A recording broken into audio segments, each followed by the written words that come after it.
Salam sejahtera Malaysia, berita hari ini daripada Utusan Malaysia. Berita terkini, Najib perlu perjelas isu pinjaman 3 Bank RM 2,5 bilion.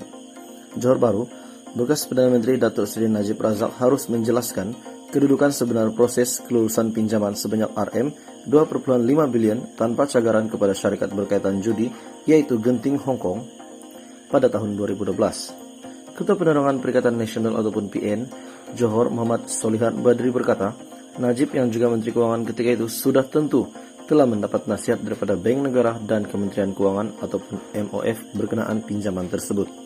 Menurut beliau, hal itu kerana kaedah pinjaman berkenaan bukan saja tidak wajar, malah berisiko tinggi kerana jumlahnya yang besar.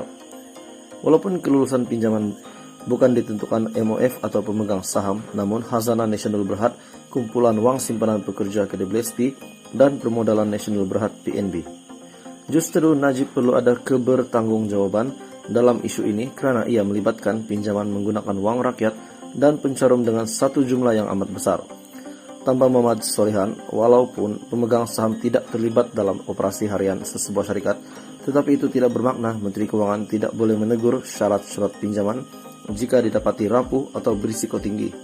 Media sebelum ini melaporkan 3 bank Malaysia telah dinamakan sebagai antara ketua pemiutang tidak bercagar syarikat Genting Hong Kong dengan gabungan pendedahan sebanyak 600 juta ES bersamaan dengan RM 2,5 bilion.